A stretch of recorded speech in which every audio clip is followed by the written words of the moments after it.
Alhamdulillah, Alhamdulillahirabbil alamin. Wassalatu wassalamu ala asyrafil anbiya'i wal mursalin wa ala alihi wa ashabihi Rasulillahi ajma'in. Asyhadu an la ilaha illallah wahdahu la syarika lah wa asyhadu anna sayyidina Muhammadan abduhu wa rasuluhu alladzi la nabiyya ba'dah. Allahumma salli wa sallim wa barik ala sayyidina Muhammad wa ala ali sayyidina Muhammad. Amma ba'du. Bapak Ibu yang dimuliakan Allah, alhamdulillah Allah masih pertemukan kita pada malam yang ke-21. Dan insyaallah pada malam ini, malam terakhir, insyaallah kita berjumpa sesuai jadwal. Entah kita akan bertemu lagi Ramadan yang akan datang, entah nanti tidak, Wallahu a'lam. Cuma kita tinggal bisa berdoa aja, insyaallah semua orang-orang yang ada di sini tetap mendapatkan ridhonya Allah, mendapatkan semua apa yang kita inginkan dalam menghadapi situasi yang semakin hari semakin sulit. Jadi Bapak Ibu, orang-orang tua saya yang saya muliakan, hari ini agak sedikit singkat insyaallah mengenai perkara tentu diantara kita udah ada yang dengar nih pasti terkait isu Ramadan yang kemarin disampaikan banyak orang, ya Bu. 15 Ramadan akan terjadi, kan gitu. Iya. Udah lewat 7 malam yang lalu. Jadi macam mana cara menyikapi hadis semacam ini? Bapak Ibu, orang tua saya, orang tua ayah saya hari ini yang kami muliakan, untuk mengenai hadis ini, Nabi pernah mengatakan ketika ia didatangi oleh seseorang yang tidak dikenal, entah dari mana arahnya, tujuannya entah dari mana, orangnya tak tahu siapa, para sahabat semuanya nggak kenal dengan orang ini. Tapi kelihatan wajah orang ini bersih, tidak terlihat seperti perjalanan jauh, tampan. Kemudian nggak ada satupun yang tahu ini orang siapa. Ketika ia datang, ada 4 pertanyaannya, tapi kita ambil ke yang terakhir. Apa pertanyaan terakhir? Dia mengatakan mata sa'ah. Apa katanya? Kapan terjadinya kiamat, hai Muhammad? Kemudian Nabi mengatakan dengan jawaban yang singkat, jawaban yang buat kita terkejut. Apa kata Nabi? Mal mas'ulu anha bi'a'lama minas sa'il. Mal mas'ulu anha bi'a'lama minas sa'il, kata Nabi. Orang yang ditanya tidaklah lebih tahu daripada orang yang bertanya. Ini kata Nabi. Jadi artinya dengan kalimat jawaban Nabi seperti itu, bahwasannya sepakat semua para ulama, kita nggak ada yang tahu nih kapan kiamat. Tapi sambung lagi hadisnya. Jangan kita sepotong-sepotong aja baca hadisnya. Kemudian lagi ditanya amati rabbataha. Kapan ciri-ciri kiamat itu seperti apa? Nah, disinilah Nabi menjelaskannya. Wa antaral hufatal uratal alatal ri'a asya'i yatatawaluna fil bunyan. Di situ dijabarkan panjang. Jadi di situ, dari situ panjang lebar akan dibahas. Artinya apa? Kiamat memang tidak ada yang tahu. Bahkan sekelas ulama kita juga mengakui itu juga hanya Allah yang tahu. Tapi Nabi menceritakan ciri-cirinya tentang kiamat itu seperti apa-apa yang akan kita jalani kelak. Memang di dalam hadis Rasulullah yang diriwayatkan banyak Syekh Imam Bukhari dan Muslim, apa katanya di situ ada 10 tanda besar kiamat yang akan kita jalani. Mengenai akhir zaman yang akan kita jalani. Tentu diantaranya yang berkembang hari ini apa katanya? 15 Ramadan. Baik. Hadis tentang 15 Ramadan bunyinya seperti ini. Sebelum kita kupas status hadisnya, apabila kalian terdengar suara yang dahsyat di bulan Ramadan, kemudian akan terjadi huru-hara di bulan Syawal, dan akan terjadi perselisihan di bulan Zulqaidah, dan akan terjadi pertumpahan darah di bulan Zulhijjah dan Muharram. Kemudian Nabi katanya mengulanginya 3 kali.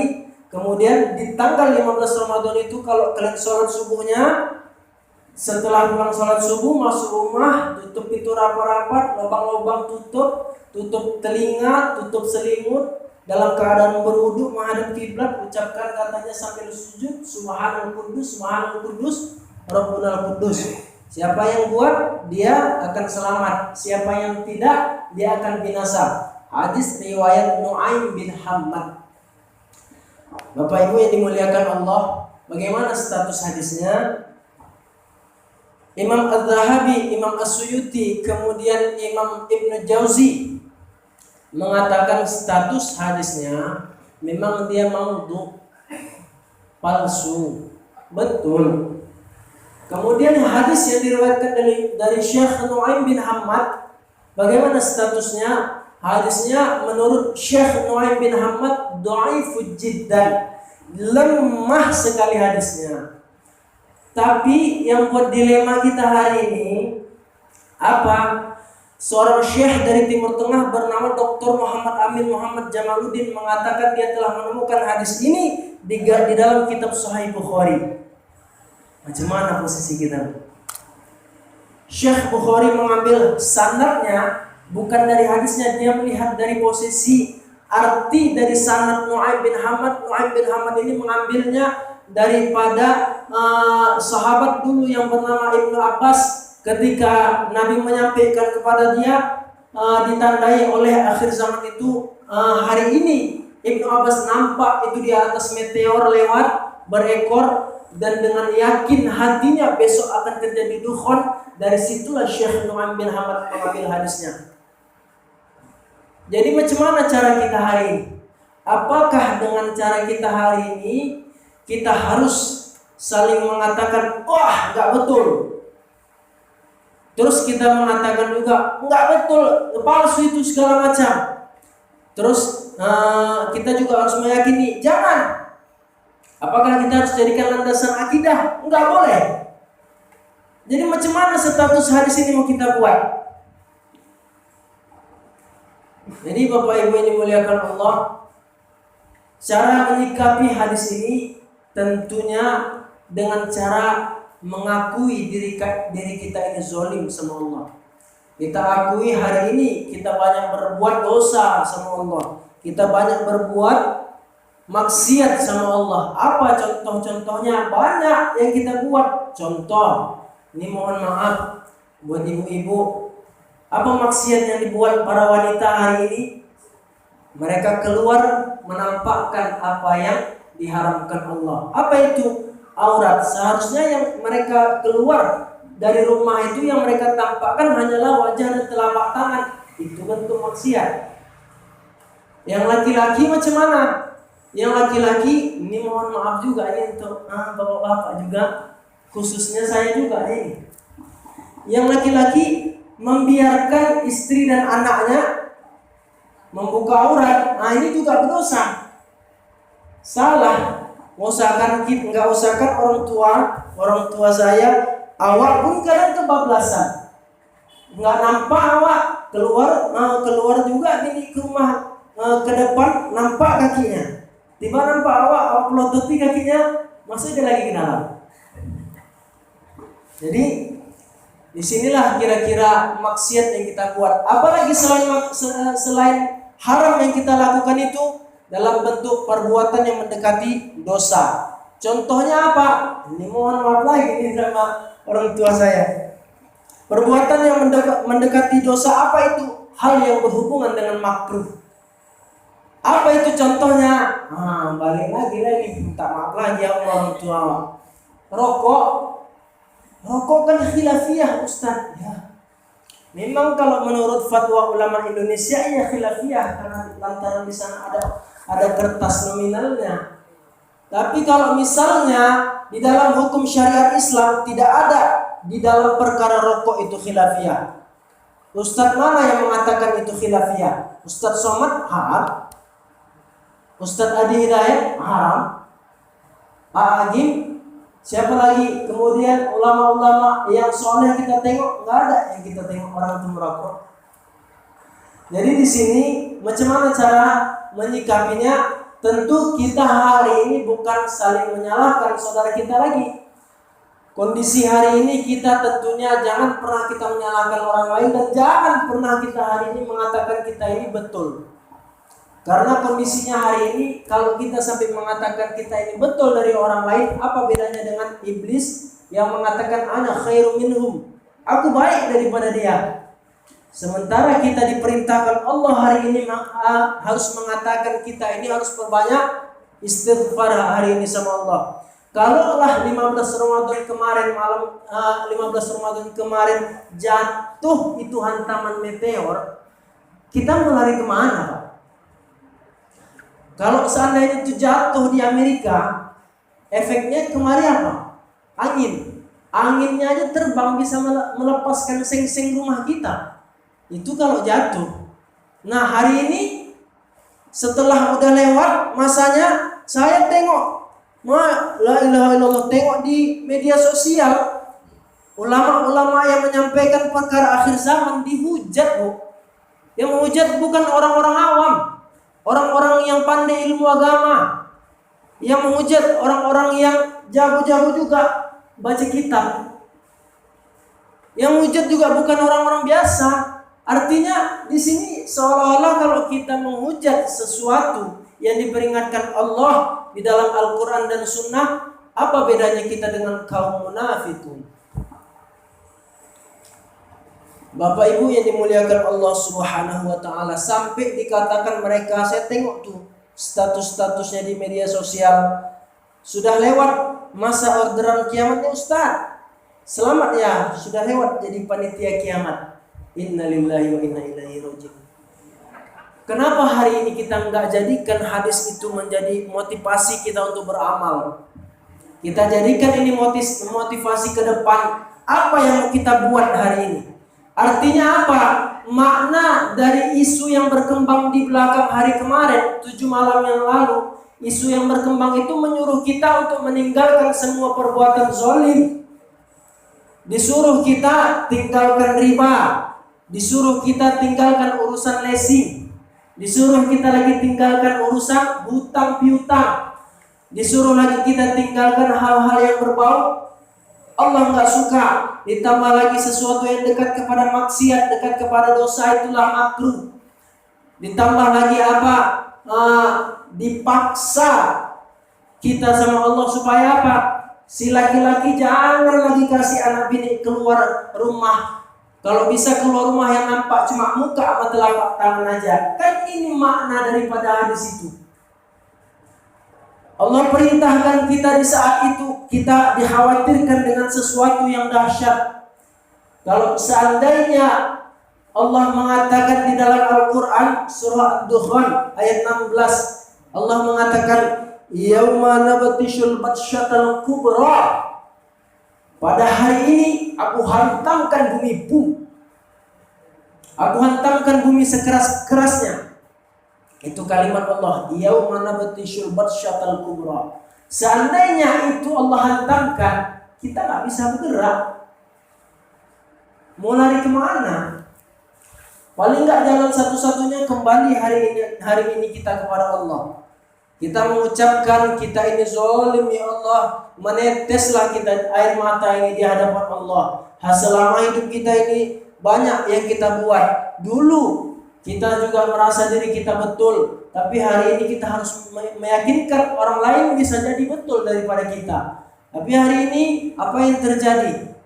Semua orang-orang yang merasa dirinya baik hari ini bertebaran di media sosial. Maka nggak heran di akhir zaman Allah saring lagi tuh orang-orang lewat kemarin penistaan agama itu kan disaring Allah lagi tuh orang-orangnya. Siapa yang ikut ulama sini, siapa yang ikut sana, ulama yang di sana urusan duit sana, ulama yang di sini bela agama sini. Itu penyaringan itu, Bu. Kemudian hari ini lewat COVID-19 kemarin kan udah kita bahas, disaring lagi. Macam mana cara Allah menyaringnya? Cara orang-orang yang menyikapi tentang sikap wabah ini harus saling tetap menghargai dua pendapat yang benar. Tapi kondisinya bagaimana? Ini macam yang kemarin terjadi. Allah, itu orang-orang sholat di rumah imannya lemah. Nah, itu juga nggak betul. Sementara orang-orang yang beriman dia menghindari wabah juga, dia menghindari wabah di rumah juga, termasuk hadis Rasulullah Sahih Bukhari. Lewat COVID-19 disaring, sekarang lewat informasi akhir zaman disaring lagi orang-orangnya. Kemudian nanti kelak apa kata Nabi? Sayati alaikum zamanun alladzi ba'dahu syarrun minhu hatta talqaw rabbakum. Nabi mengatakan akan datang suatu zaman, akan datang suatu periode, akan datang suatu masa alladzi ba'dahu syarrun minhu, yang mana pada masa itu hari sesudahnya akan lebih payah, lebih sulit, lebih susah daripada hari sebelumnya. Sampai kapan itu terjadi ya Rasulullah? Sahabat bertanya. Hatta talqaw rabbakum, sampai kalian semua bertemu dengan Rabb kalian. Jadi maknanya apa? Tentu di dalam hati kita yang paling dalam tidak akan ada di antara kita yang merasakan besok, oh lebih gampang lagi, oh seolah-olah kita yang udah punya uang, udah lebih enak kok besok. Enggak, hati kecilnya mengatakan ada satu buah kesulitan yang dia rasakan di waktu yang akan datang. Hari ini lebih sulit daripada hari kemarin, besok lebih sulit daripada hari ini, lusa lebih sulit daripada hari esok, dan seterusnya. Minggu depan, bulan depan, tahun depan. Apakah kita harus akan menemukan hari yang terbaik kecuali kita hari ini mengatakan la ilaha illa anta subhanaka inni kuntu minaz zalimin. Engkaulah ya Allah Tuhan kami yang tidak ada Tuhan selain Engkau disembah, dan disinilah kami mengaku diri kami ini zalim, kami jahat kepadamu ya Rabb, kami berbuat maksiat, kami zalimi diri kami sendiri, kami jahati anak istri kami, kemudian kami lakukan apa yang Kau haramkan. Kan banyak bertebaran. Apa yang diharamkan Allah hari ini dihalalkan sama manusia. Lewat apa? Lewat fatwa-fatwa. Lewat apa lagi selain fatwa? Lewat lagi lembaran nominal. Semuanya lewat situ. Maka hari ini kalau misalnya nanti di akhir zaman Nabi mengatakan la yakhrujud dajjal, tidak akan pernah muncul itu Dajjal, al-Masih Dajjal, hatta yadhahalan nasu an dzikrihi, sampai orang-orang semuanya lupa tentang perkara akhir zaman. Wa hatta a'immatu ala dzikruhu ala al-manabir, dan sampai imam-imam, ustaz-ustaz di atas mimbar melupakan dan berhenti menyampaikan perkara akhir zaman, barulah dia lepas. Jadi Bapak Ibu ini muliakan Allah Subhanahu wa taala, menurut sebagian para ulama Al-Masih Dajjal itu katanya udah lepas, tinggal lagi dia masih menutup. Artinya dia tidak menampakkan dirinya, dia perintahkan semua jin-jin jahat, iblis-iblis jahat dilepaskannya untuk menghancurkan orang-orang soleh, orang-orang baik. Itu dulu yang ditargetkan. Baru nanti kalau sekiranya udah nggak ada lagi ulama-ulama yang menyampaikan perkara akhir zaman, nggak ada lagi yang mengingatkan tentang kiamat, nggak ada lagi yang mengingatkan tentang bagaimana situasi kondisi terakhir kita, maka disitulah kita akan dibuat kondisi waktu kita ini semakin dibuat enak. Tengoklah kondisi kita hari ini semakin memukau. Menengok dunia hari ini, nengok handphone, pesan, tinggal pesan aja udah sampai rumahmu. Dari sini, dari teknologi ini kita sedang diuji. Inilah salah satu fitnah akhir zaman juga. Jadi macam mana cara menggunakannya? Gunakanlah dia sebagai alat untuk dakwah. Bisa baca Al-Quran, kemudian belajar yang berhubungan dengan agama. Ini untuk menghindari fitnah akhir zaman. Makanya untuk menghindarinya salah satu kita supaya tidak mendapatkan fitnah akhir zaman, sholat di akhir waktu, di tahiyat akhir ketika kita mengatakan baca tahiyatul mubarakatuh shalawatu thayyibatulillah terakhir innaka hamidum majid. Jangan langsung assalamualaikum warahmatullahi. Pakai doanya Allahumma inni a'udzubika min azabil nari jahannam wa min azabil qabr wa min fitnatil mahya wal mamat wa min syarri fitnatil masiihid dajjal. Ustaz Somad ditambahin lagi Allahumma inni ala zikrika wa syukrika wa husni ibadatik. Assalamualaikum warahmatullahi. Itu salah satu doa untuk menghindari fitnah kita di akhir zaman, fitnah dajjal. Jadi itu kalau bisa dibaca sebelum kita mengucapkan salam. Mudah-mudahan dengan kita membaca itu terus rutin dalam keadaan sholat fardu ataupun sholat sunnah, insya Allah kita akan dikabarkan oleh Allah situasi mana yang hak dan batil. Demikian saja Bapak Ibu yang dimuliakan Allah. Waktu sudah 20 menit. Mudah-mudahan sedikit ringkasan ini bermanfaat khususnya untuk saya pribadi. Semoga Allah memberikan ampunan kita di akhir zaman. Amin ya rabbal alamin. Kalau sekiranya saya ada salah, tentu itulah tempat saya dan di situ pasti ada setan dan iblisnya. Dan yang hak dan yang benar datangnya dari Allah. Yang salah datangnya dari saya dan dari iblis la'natullah alaih. Demikian saja. Assalamualaikum warahmatullahi wabarakatuh.